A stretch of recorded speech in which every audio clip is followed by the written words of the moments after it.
विलापन, खोज और अनजान आवाज।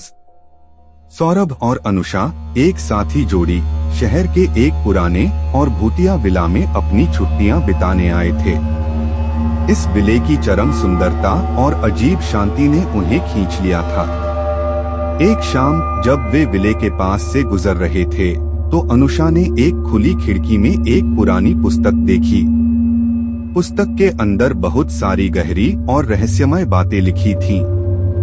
सौरभ के विचार में यह एक अजीब सी पुस्तक थी। जब उन्होंने पुस्तक का दिल खोला तो उसकी एक पेज पर लिखा था, जो यहाँ आया वह कभी नहीं जा सकता। अनुषा के हाथ थोड़े थर्रा गए, लेकिन उसने पुस्तक को फिर से बंद कर दिया और अपनी सोच में डूब गई। रात के समय विले में एक अजीब आवाज सुनाई दी। वह आवाज अजीब सी थी, जैसे कि कोई रो रहा हो।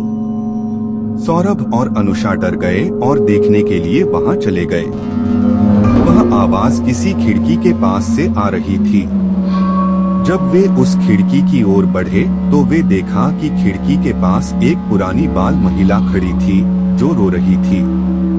अनुषा और सौरभ के चरण की आवाज की वजह से महिला उनकी ओर देखकर बोली, कृपया मुझे यहाँ से ले जाओ। दोनों ने उस महिला को समझाया और उसे विले से बाहर ले गए। महिला ने उन्हें धन्यवाद दिया और अपनी कहानी सुनाई।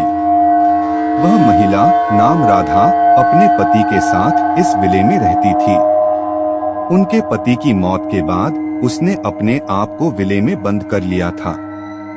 राधा ने कहा, विले की खोज करते समय मैंने एक अजीब और रहस्यमय पुस्तक पाई थी।